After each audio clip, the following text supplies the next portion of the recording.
So it's that time of year again. It's Christmas. Well, that happened fast.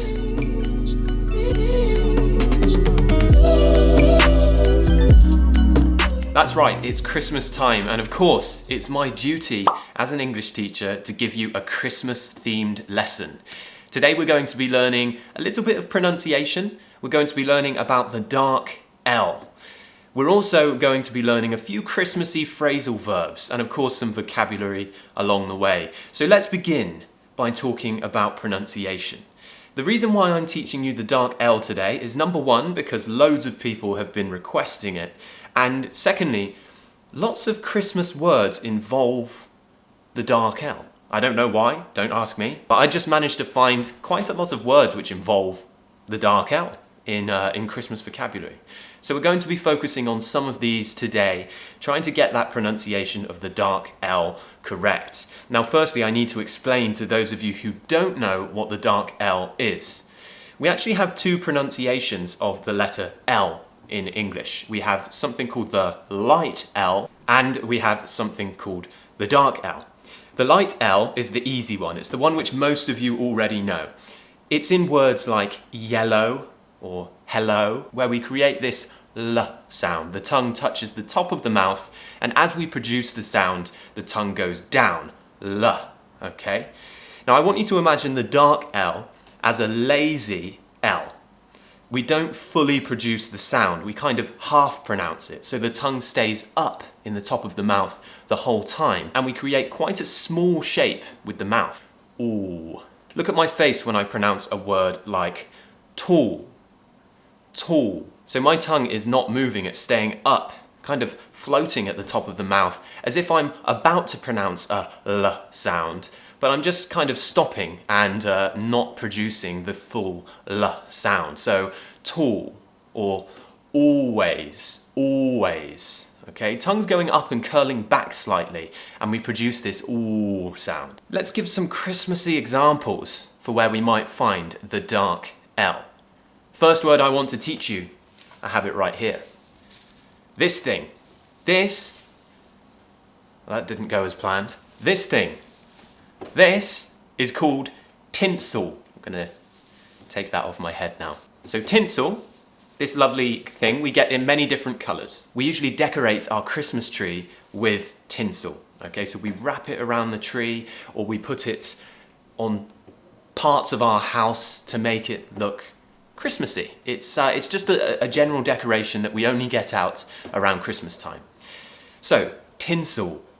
We're finishing this word with the dark L, so we're not saying tinsel, we're not doing the L sound, and this is where lots of my students who are taking my course make mistakes, and I have to teach them how to train their mouths to produce the dark L.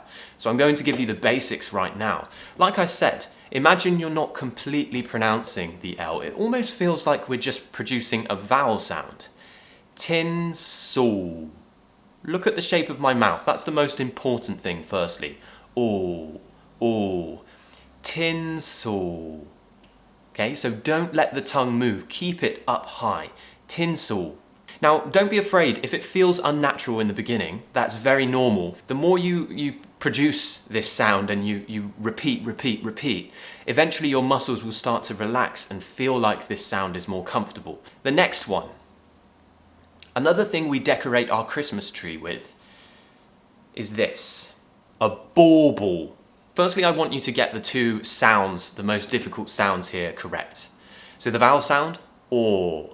Okay, tongue curls up, and it's very, very similar to how we produce the dark L, in fact. Or, and the dark L at the end, oo, or oo, or oo, bauble, bauble, bauble. It's difficult to understand that this is still an L that we're pronouncing when it sounds nothing like an L. It sounds more like we're just ending with a vowel sound.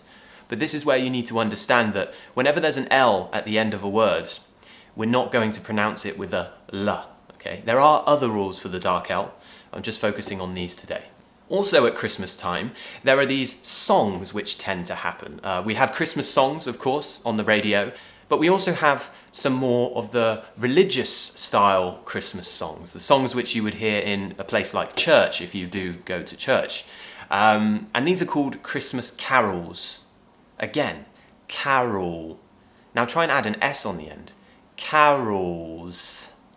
Ooh, remember to lift that tongue and create that half-produced L sound. Ooh, we're not moving the tongue. Ooh, carols. But can you pronounce the word Christmas correctly? I hear lots of my students say Christmas. Remember there's a schwa sound at the end. Chris-mus. Christmas. Christmas carols. And another word which involves the dark L is a very British word.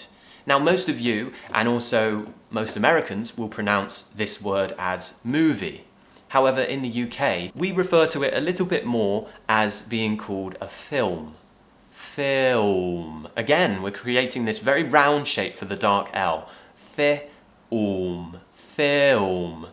So we might watch a Christmas film at Christmas time. A very, very popular Christmas film, which I watched last night, in fact, is a film called Elf. Again, a dark L. Elf. Watch my mouth as it goes in for the dark L. Elf. Elf. Elf. So let's do some phrasal verbs. Firstly, let's talk about Christmas trees. We put up the Christmas tree, and we might also put up our decorations. And really there is no way to actually explain this, because we would only ever really say put up a Christmas tree or put up decorations. And it simply means to put them in your house, to have them in your house, enter them into your house and have them visible. What about when we're finished, when Christmas is finished? Usually about 1 week after Christmas, people will take down the Christmas tree and the Christmas decorations. Take down. So we put them up and then we take them down, which means remove them from visibility, remove them from the house. Now, something I've been doing over the past few days is I've been wrapping up some presents. Now, to wrap a present would be to put the present you've bought for somebody into some paper and ready for them to open on Christmas Day. We might also put these presents under the Christmas tree. Put under the Christmas tree. Okay. So we wrap up the presents. Which means to cover them in paper. We might then put them under the Christmas tree for them to then be torn open on Christmas Day. Try that with me. We wrap up the presents to put under the Christmas tree, and then they are torn open on Christmas Day. There you go, you've used 3 phrasal verbs in a very Christmassy sentence, explaining what happens around Christmas time. So when they're torn open, that's when we tear the paper, we open the paper to see what present we have. I can't wait to tear open my presents on Christmas Day. I really hope I have some good ones and not loads of socks, which is what everybody seems to give me. I have plenty of socks now. Please, no more socks. Maybe around Christmas time you might want to pop on a film or pop on some Christmas music. Again, pop on. Very British phrase this. Instead of saying I like to put on some music, I might pop on some music. It's just the same thing. It means the same thing. We just like to use the word pop sometimes. I'll pop out for a drink with my friends, meaning I'll go. I'll pop on some music, meaning I will turn the music on so we can hear it. I'll pop on a film. I'll pop on the TV. Okay, pop. Really, really British phrasal verb there, using the word pop. We use it so much. It's so common. So that's it for this Christmas English lesson. I hope you did enjoy it. And I'd like to send out my Christmas wishes to all of you. Those of you who do and don't celebrate Christmas, I really hope that the next few days bring you lots of happiness and lots of great memories to look back on.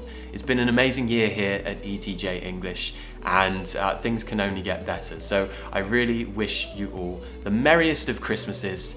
And don't forget, if you are looking for a gift to give to yourself or to one of your friends, if they're looking to improve their pronunciation, become a better English speaker, then why not enroll your friend in my British pronunciation course? and get a new accent for Christmas. Hey, that sounds great. Thank you very much, guys. You can see all the links down below.